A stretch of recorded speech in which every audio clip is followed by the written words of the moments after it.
Okay, let's get this rolling. What's up, fight fans? My name is Joshua Gigit, and yes, you are welcome back to the African Fight Club. It is Fight Week. I'm talking about UFC 313. Yes, pay-per-view coming this Saturday. Some may say it's Sunday. It's Saturday night over here into Sunday morning, and this Fight Week is is full of bangers. The main event is something everybody has been anticipating for a while. Shama. That's all I have to say. Shama. Shama. If you are a UFC fan, you should understand when I say Shama, because there's only one person who uses that slang, and it is Alex Pereira. Alex Pereira moved into MMA in the middleweight division, rose to the top ranks, fought Israel Adesanya 2 times, right?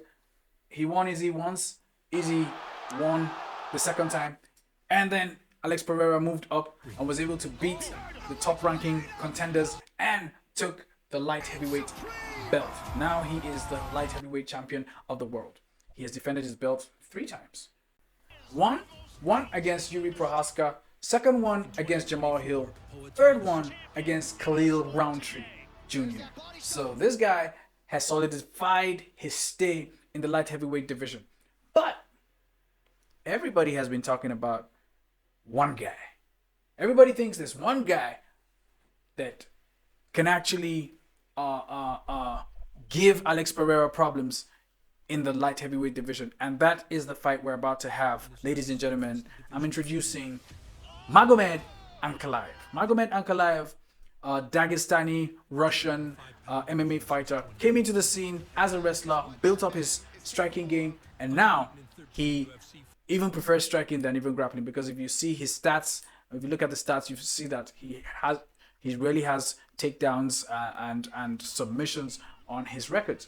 Instead, he's got more knockouts and more, strike significance and all of that. So this fight is going to be a banger, because it's going to be a true test to see if Alex Pereira can actually handle someone with a grappling background. Now, I'm not sure if Ankalaev is actually going to wrestle or grapple in this fight.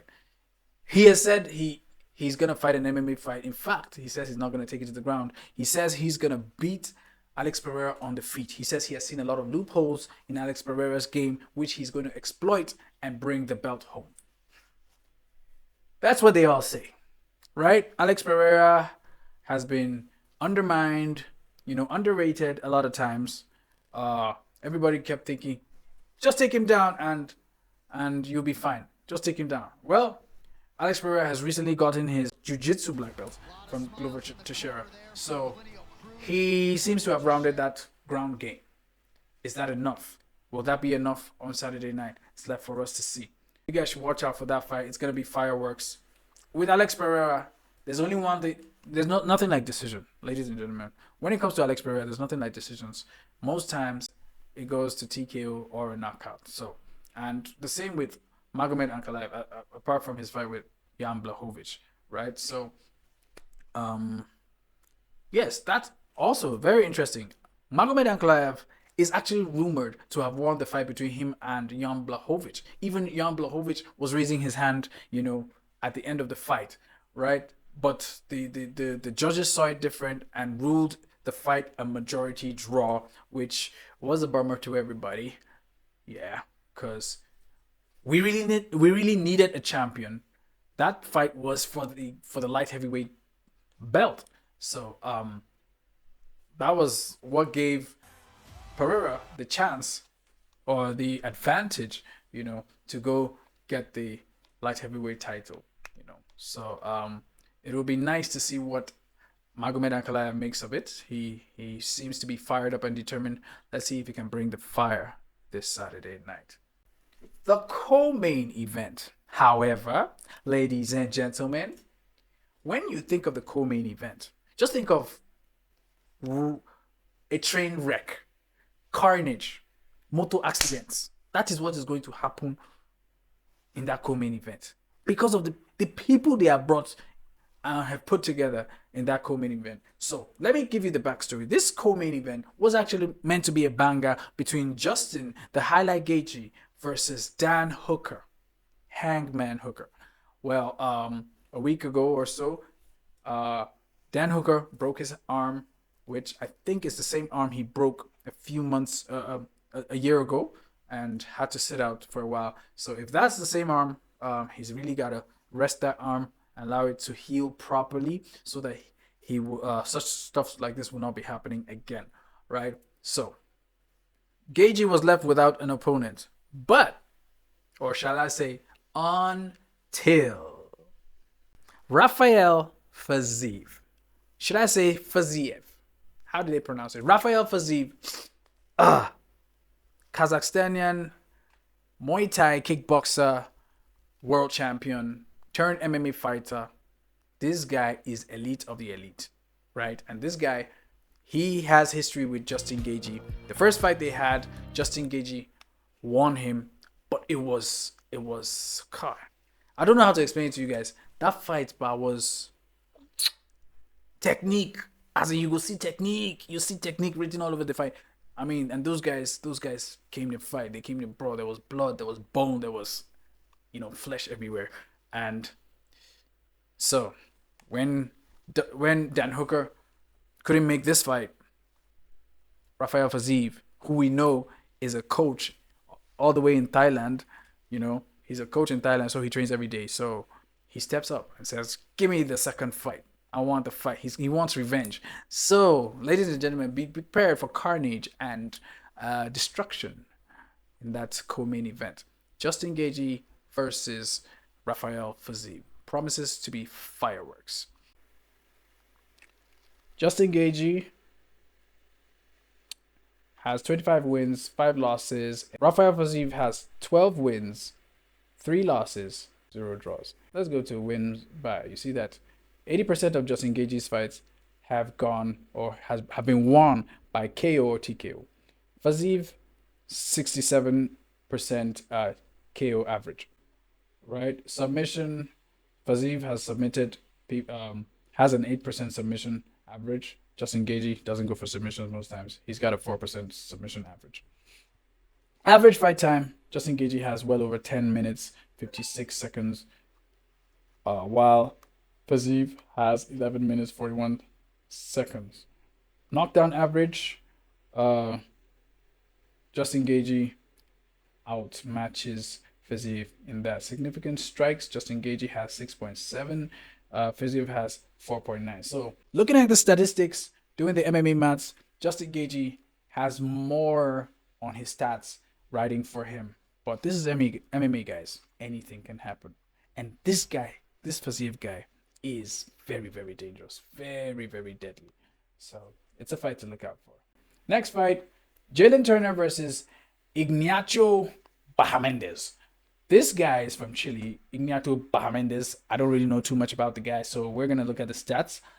Jalen Turner, we know a lot about Jalen Turner. We know that he's upcoming and a rising star, right? He lost his last fight against Anato Moicano. In fact, he was winning that fight until he decided to seek a walkaway knockout. He had actually knocked down Moicano. And instead of finishing Moicano off, he walked away, thinking the ref was going to call it. And Moicano stood up, came back in the second round, or is it the third round, and submitted him. That sucks. He had Moicano's number dialed. Like, you don't finish the guy. But he just wanted a highlight reel. He wanted a highlight knockout for the show reels. So I think he's learned from that mistake. Going forward, he's going to be bringing all the heat all the way. Jalen Turner has a 77-inch reach advantage, a 2-inch reach advantage over this guy, Bahamondes, right? And leg reach, he has 46 inches to 42, which is a 4-inch reach, right? Let's check significant strikes. Bahamondes outstrikes Jalen Turner when it comes to significant strikes. Strikes landed per minute. Significant strikes, Jalen Turner has 48. Bahamondes has okay. So looks like they're pretty evenly matched. This is gonna be a good fight to watch. Bahamondes has more takedown defense than Jalen Turner. So Well, I'm rooting for Jalen Turner because I actually know how he fights. I've followed his career. But Mendes, maybe I should do some more research on him.